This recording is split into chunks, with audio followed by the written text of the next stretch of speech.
very good question.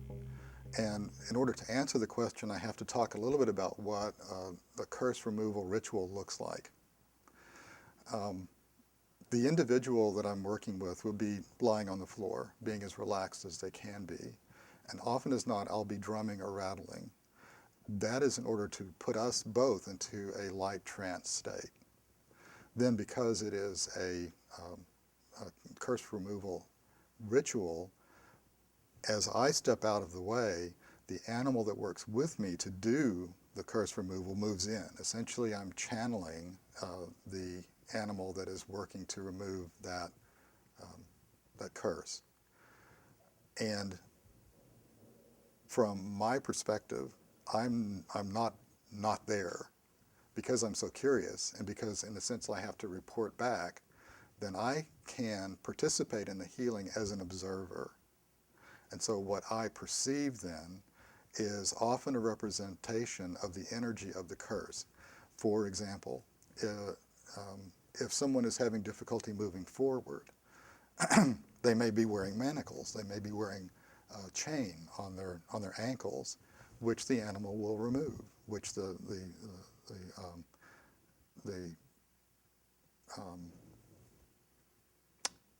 power animal that I'm working with will remove. They may have a number of different kinds of curses, and they can be perceived as representative within the energy field. A collar around an individual's neck, for example, may have the effect of keeping them from speaking their truth into the world. And so having removed that collar, the individual would be more capable of being able to speak in the world. Or something covering the forehead may keep them from seeing what they need to see in order to project themselves into the future, to have a sense of what it is that they want to do in the world. So the answer to your question is that sometimes it can be simply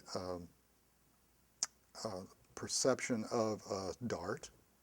Sometimes it is more of a representation of what the curse is about, as opposed to just a dart.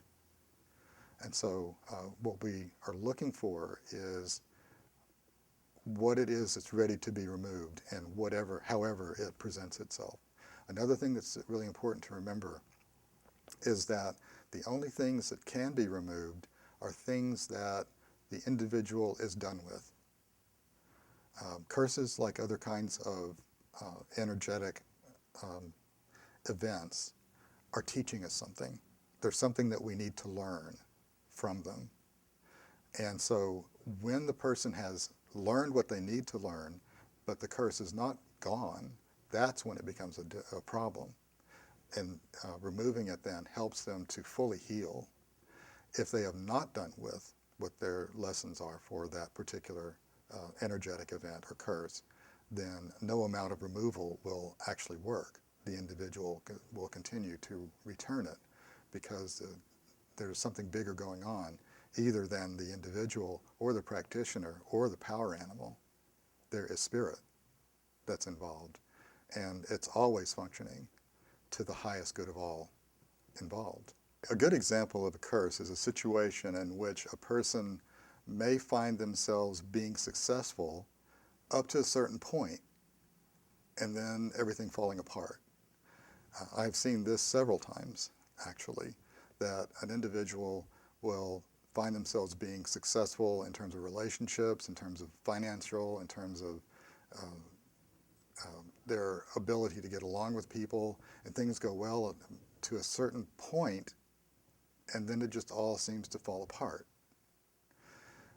What that turns out to be is something like a curse, so that the individual would never be fully successful, would never be able to fully become who they can be, because they have had this curse that's been installed in them that sabotages everything as soon as they get to a certain point.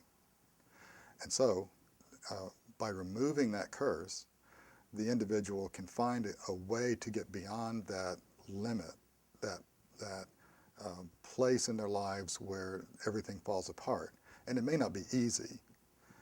They have also developed habit patterns, but the curse having been removed helps them to be able to get through those particular patterns of behaviors and then begin to progress on.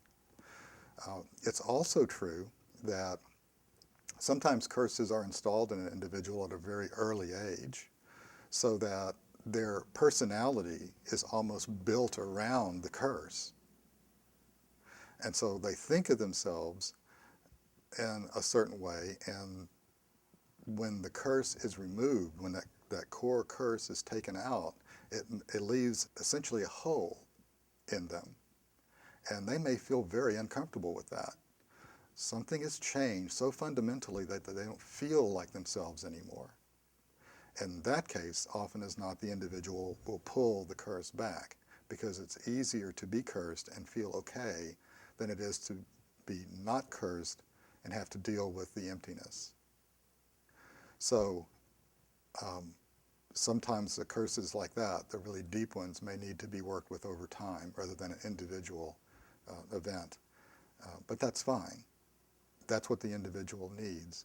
And the healing that comes from that is very deep. It can change a person fundamentally.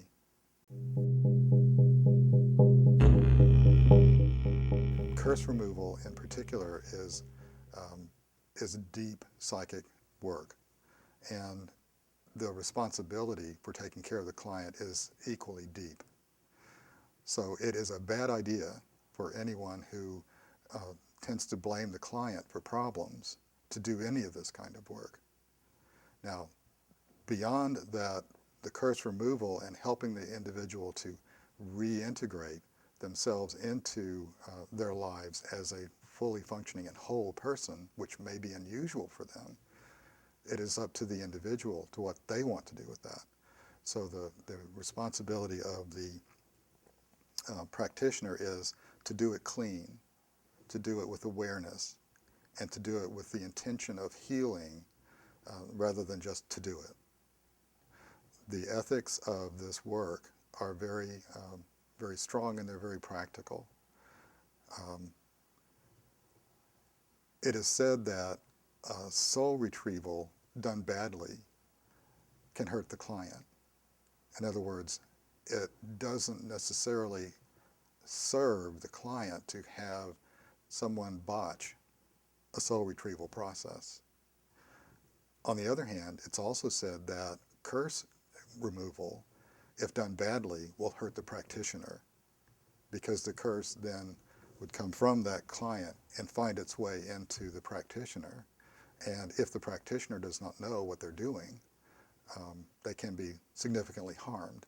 In fact, there is a kind of curse work in which the shaman literally sucks the curse out of the person's energy field and brings it into their own bodies. Then they go somewhere and get rid of it. They may throw up, or they have some way of removing it from their energy. That's a kind of rather dangerous practice, and I don't recommend it to anyone in our culture. But it is used in shamanic practices in various places around the planet.